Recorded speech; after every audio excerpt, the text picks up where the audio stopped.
कि जब संविधान लागू हुआ, मैं आपसे बात कर रहा हूं 1950 जब संविधान लागू हुआ 1950 में, तो संविधान ने क्या प्रदान किए भाई? अधिकार प्रदान किए। समझिएगा इस बात को, संविधान ने अधिकार प्रदान किए, और संविधान ने जो अधिकार प्रदान किए उन अधिकारों को 2 पार्ट में डिवाइड किया। कितने पार्ट में? 2 पार्ट में। ठीक है। एक अधिकार वो है जिन्हें कहा जाता है आपका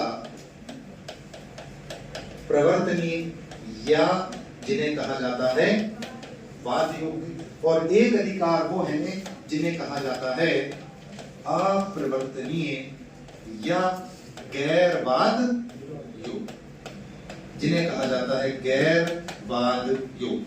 ठीक है।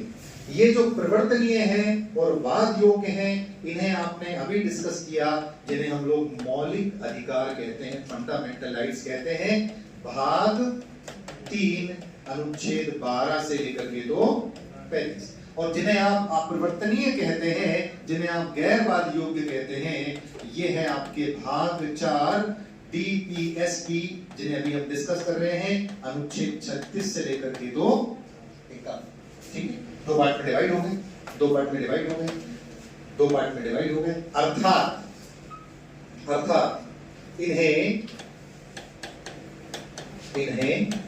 तुरंत लागू करवाया जाएगा, यानी तुरंत लागू करवाया जाएगा इनको।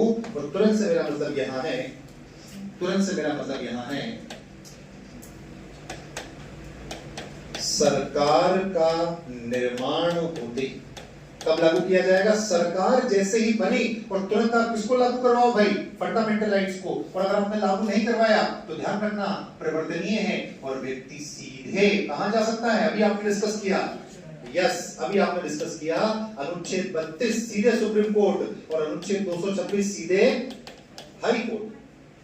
यानी 12 से 35 आपके वो मूल अधिकार हैं जिनको सरकार उल्लंघन करना तो छोड़ो, लागू नहीं करवाना तो छोड़ो, अगर थोड़ा भी गड़बड़ हुआ तो हम सबके पास ये अधिकार है कि सीधा supreme court, direct supreme court. और सर्वोच्च न्यायालय में आपको बता चुका हूं, संविधान का संरक्षक सर्वोच्च न्यायालय, और सर्वोच्च न्यायालय के पास यदि आप चले गए, तो जब मैंने आपको तुलना करवाई सुप्रीम कोर्ट हाई कोर्ट में, तो बताया कि अगर आपकी मांग तथ्य सम्मत है, अगर आपकी मांग फैक्चुअल है, अगर आपकी मांग उचित है, तो सर्वोच्च न्यायालय आपका निर्णय स्वीकार करेगा ही सही, चाहे जो भले एक बार उच्च न्यायालय कह सकता है कि साहब हम नहीं एक्सेप्ट कर पा रहे हैं, हमारे पास समय नहीं, हम बिजी हैं, पर सर्वोच्च न्यायालय मना नहीं करेगा। आप समझ लीजिए। तो एक अधिकार वो है जो प्रवर्तनीय है, वाद योग्य है, और जिन्हें लागू करवाना ही है, आपके पास कोई विकल्प नहीं है, सरकार का निर्माण होते ही। लेकिन बहुत ध्यान समझना, इनको लागू करवाने के लिए बहुत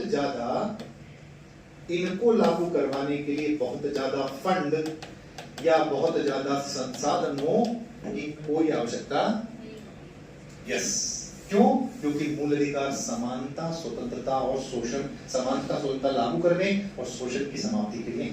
यानी मूल अधिकारों को लागू करने के लिए सरकार की जेब में पैसा हो ना हो, इस बात से कोई फर्क नहीं पड़ता, क्योंकि ये तो लॉ एंड ऑर्डर का मामला है, ये तो पुलिस प्रशासन का मामला है, ये तो सेना का मामला है, और सेना पुलिस प्रशासन ऑलरेडी काम कर रहे हैं हमारे देश में, तो कहीं कोई दिक्कत नहीं। इसलिए 1950 में लागू हुआ।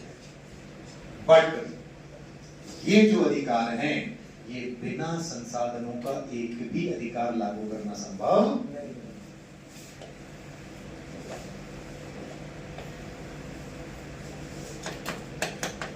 संसाधनों के बिना, लिख रहे हैं ना मेरे साथ साथ, संसाधनों के बिना लागू करना संभव नहीं। समझ लीजिए मेरे बात, संसाधनों के बिना लागू करना संभव नहीं। सुनिएगा, डीपीएसपी को बिना संसाधन के आप इतना सा भी लागू नहीं कर सकते। आप जरा सोचना, बहुत ध्यान से सुनना इस बात को, कि जरा सोचिए आप, अगर मान लीजिए डीपीएसपी को बना दिया जाता प्रवर्तनीय और बना दिया जाता वाद योग्य, और हमारे डीपीएसपी लागू नहीं होते, तो हम लोग भाग भाग के कहां जाते? सुप्रीम कोर्ट, और सुप्रीम कोर्ट हाई कोर्ट का तो जीना मुश्किल हो जाता, क्योंकि डीपीएसपी बात किसकी करता है? रोटी कपड़ा मकान मिलना चाहिए, स्वास्थ्य मिलना चाहिए, पढ़ाऊंगा मैं आपको, स्वास्थ्य मिलना चाहिए, रोजगार मिलना चाहिए, महिला पुरुष को समान कार्य के लिए समान वेतन मिलना चाहिए, ठीक है, सामाजिक आर्थिक राजनीतिक सामाजिक आर्थिक न्याय लागू होना चाहिए, सबको समान अवसर मिलना चाहिए, अनुसूचित जाति, विकलांग, हैंडीकैप्ड, बुजुर्ग, बच्चे, इनके लिए विशेष प्रावधान होने चाहिए। जंगलों को बचाओ, जानवरों को बचाओ, नदियों को बचाओ, पर्यावरण को बचाओ, अंतर्राष्ट्रीय संबंधों को सुधारो। अरे भाई, बिना पैसे के संभव है सब नहीं है। इसीलिए ये नियम ऐसा बनाया गया है कि जब सरकार की जेब में पैसा होगा तो लागू करवा देगी, और जब नहीं होगा तो आप न्यायालय जाओ, और चाहे आप कहीं जाओ, उससे कुछ होना। जैसे अनुच्छेद 40 कहता है कि भारत सरकार ग्राम पंचायतों का गठन करेगी। क्यों करेगी? स्थानीय स्वशासन के लिए आवश्यक है। तो क्या 1950 में सरकार 51 में सरकार बनते ही हो गया लागू? नहीं हुआ। क्या 60 तक भी हुआ? नहीं। क्या 70 तक भी हुआ? नहीं। क्या 80 तक भी हुआ? नहीं। क्या 90 तक भी हुआ? नहीं। 92 में जब पूरी परिस्थितियां उचित बैठ गई, सारी परिस्थितियां, राजनीतिक परिस्थितियां, आर्थिक परिस्थितियां सब उचित बैठी, तब जाकर के पंचायतें लागू हो गई। समझ गए आप?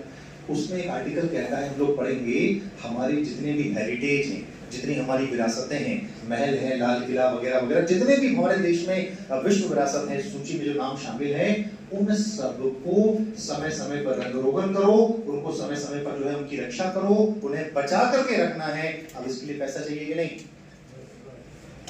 तो समझ गए आप? एक अधिकारों को रखा मूल अधिकार में, जो 1950 में ही लागू हो जाएंगे, क्योंकि समानता स्वतंत्रता के लिए ही संविधान में का निर्माण हुआ है। ये तो हो गया 1950 में लागू, ये सबसे महत्वपूर्ण चीज है। और इनको छोड़ दिया गया थोड़ा भविष्य पर, कि जैसे जैसे पैसा आएगा वैसे वैसे लागू हो जाएगा। बना लो इसको, बना लिया? जो मैंने बनाया बना लो। इसके नीचे मुझे दो लाइन आपको लिखवानी हो, तुलना आपके दिमाग में हमेशा रहेगी, ठीक है? अच्छा देखिए, इसीलिए एक बात और महत्वपूर्ण है, ये कितने इंपॉर्टेंट आर्टिकल है फंडामेंटल राइट्स वाले, इनका निलंबन करना भी आसान काम नहीं है, और संशोधन करना तो बिल्कुल आसान काम नहीं। अभी मैंने आपको पढ़ाया, और ये बेचारे कोई बात ही नहीं करता निलंबन संशोधन, जो करना है करो। इसीलिए जो डीपीएसपी में इंपॉर्टेंट आर्टिकल है, उसको उठा करके कहां रख दिया? फंडामेंटल राइट्स में। 45 कहां था? डीपीएसपी में। कहां आ गया? 21A मूल अधिकार में। तो जो जो इधर इंपॉर्टेंट होगा वो कहां आता जाएगा? इधर। और जब मूल अधिकार में आ गया तो फिर हो गया वो पत्थर की लकीर, उसको मिटाना संभव नहीं, फिर वो हमेशा के लिए मजबूत हो गया। मामला क्लियर हो रहा है आपको? तो दो प्रकार की बातें, एक वो अधिकार जो महत्वपूर्ण थे उन्हें रखा यहाँ, और एक वो अधिकार जो कम महत्वपूर्ण थे, महत्वपूर्ण तो थे पर संसाधनों के बिना लागू करना संभव नहीं था, उन्हें रखा यहाँ। क्लियर? बना लो उसको, बना लो फटाफट, दो लाइन लिखवाऊंगा इसके नीचे में आप। सर, लेकिन शिक्षा का अधिकार जो मौलिक अधिकार है, उसके लिए